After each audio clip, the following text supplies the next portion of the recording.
promising students of class 7. Today I am going to explain remaining part of chapter 5. Policy of religious tolerance. धार्मिक सहिष्णुता की नीति. Akbar followed the path of religious tolerance. Akbar ने धार्मिक सहिष्णुता की नीति अपनाई. Religion was treated as an individual private affair. धर्म को किसी व्यक्ति का एक निजी मामला की तरह व्यवहार किया जाता था. People had the freedom to worship as they liked. लोगों को यह आज़ादी थी, यह स्वतंत्रता थी कि वे जिस किसी की उपासना करना चाहे, पूजा करना चाहे, कर सकते थे. Akbar adopted numerous measures to show his secular spirit. Akbar ने धर्मनिरपेक्ष भावना को विभिन्न प्रारूपों में दिखाया. Akbar abolished the pilgrim tax in 1562. Akbar ने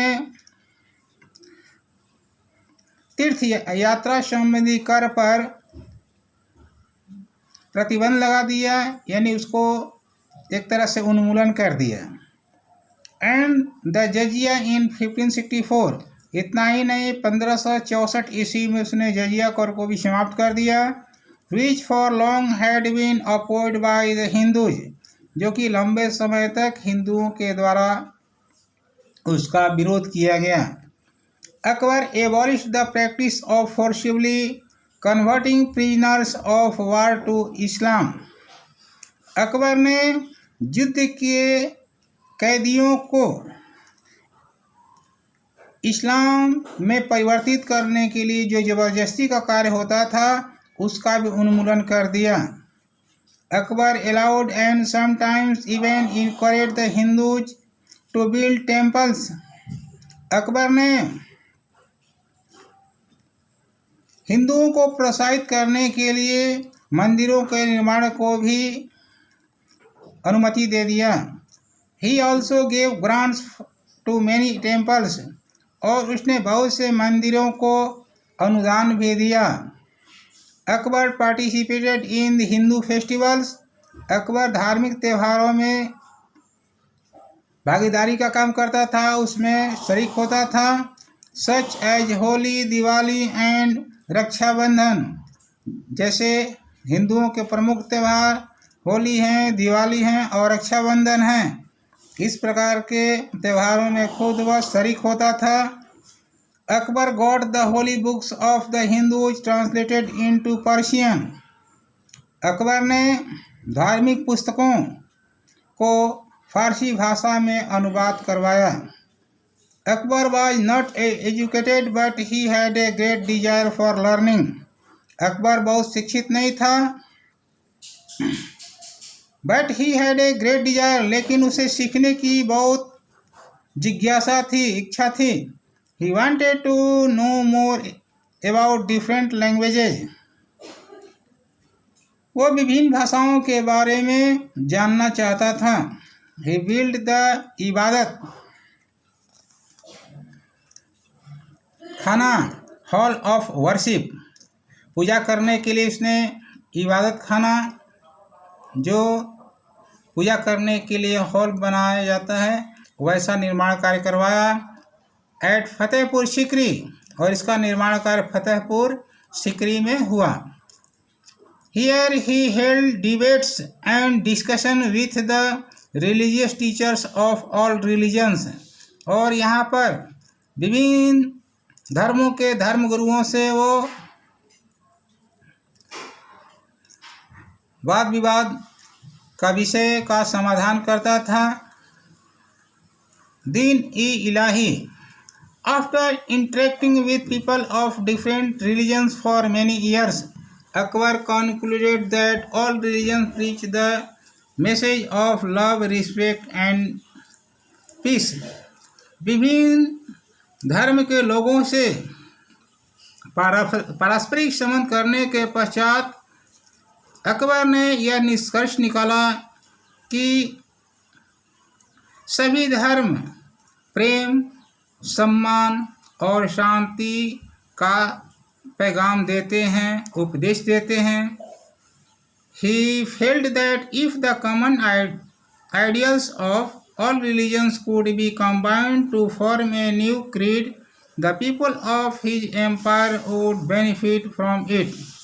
उसने यह महसूस किया कि सामान्य जन की भावनाओं को, यानी सभी धर्मों को एक साथ जोड़ करके एक नए धर्म का रूप दिया जाए तो पूरा राज्य के लोगों को इससे विशेष फायदा होगा।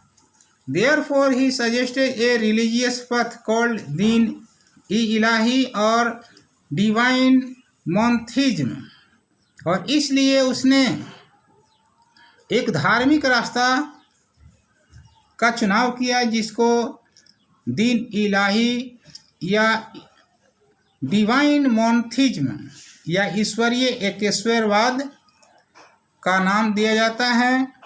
रिलीजन ऑफ वन गॉड, एक ही ईश्वर के लिए धर्म। He also declares himself as the spiritual guide of his subject, और उसने अपनी प्रजा के लिए आध्यात्मिक मार्गदर्शक के लिए भी अपने को घोषणा कर दिया। Din-i-Ilahi advocated for the worship of one god, Din-i-Ilahi ने एक ईश्वर की पूजा करने के लिए समर्थन किया। The practice of worshipping the sun, fire and other sources of light was an important element in it, और इसमें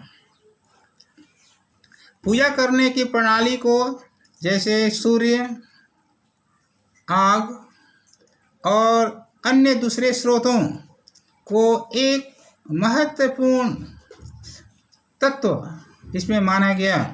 थ्रू इट, इसके द्वारा Akbar also discourage the killing of animals, उसने अन्य जीव जंतुओं को मारने पर भी कोई उसमें रुचि नहीं दिखाया, यानी एक तरह से प्रतिबंध लगाया। एंड द कस्टम ऑफ सती, और सती प्रथा पर भी प्रतिबंध लगाया। सुलही कुल, यूनिवर्सल पीस और पीस विथ ऑल, सबके साथ समानता की शांति, यानी सबके बीच शांति स्थापित हो। वाज एनदर इम्पॉर्टेंट प्रिंसिपल, एक महत्वपूर्ण सिद्धांत बना। Akbar's Din-i-Ilahi was aimed at achieving peace, Akbar के द्वारा यह धर्म दीन-ई-इलाही का लक्ष्य जो है पीस, शांति, टॉलरेंस, सहिष्णुता, यूनिटी इन ए कंट्री, देश में एकता। डाइवर्स रिलीजियंस, विविध धर्म की भावनाओं से पृथक एक नए चरण की शुरुआत करना चाहता था। Some historians say that दीन-इलाही was very similar to Ashoka's policy of धम्मा, बहुत कुछ इतिहासकारों का ऐसा मानना है कि दीन-इलाही जो है अशोक की जो धार्मिक नीति, धम्मा की जो नीति थी, ठीक उसी के सदृश थी, उसी के मिलते जुलते सिद्धांतों पर यह कार्य करती थी। Since Din-i-Ilahi was not a new religion, चूँकि दीन-इलाही एक नया धर्म नहीं था। People who joined it had to follow no new rituals, इससे जुड़े लोगों के लिए एक नया धार्मिक संस्कार का कार्य नहीं करना पड़ता था। It was only A code of moral conduct, ये एक नैतिक आचरण का ये माध्यम सा तरीका था। Very few people accepted it, बहुत कम लोग इसको स्वीकार करते थे। Raja Birbal was one of the few who did, और उसमें से राजा बीरबल एक व्यक्ति ऐसे थे जिन्होंने इसको स्वीकार किया। अदर सच एज राजा मान सिंह, अन्य दूसरे व्यक्तियों में राजा मान सिंह का स्थान आता है। ओपनली डिसअप्रूव्ड ऑफ इट, जिन्होंने इसको ठुकरा दिया, यानी इसको मानने से इनकार कर दिया। Akbar never forced anyone to follow it. Akbar ने कभी भी किसी को यह मानने के लिए जोर नहीं दिया, ज़बरदस्ती नहीं किया। दिन इलाही फेडेड आउट आफ्टर अकबर। और अकबर के मृत्यु के पश्चात यह धुंधला सा बना हुआ रह गया। But he secular ideas were followed by his son. लेकिन उसकी यह धर्मनिरपेक्ष की नीति उसके पुत्र के द्वारा ये परंपरा के रूप में यह स्थिति बनी रही, चलती रह गई। इसके पश्चात हम लोग जहांगीर के बारे में अगले चरण में एक्सप्लेन करेंगे। Thank you very much.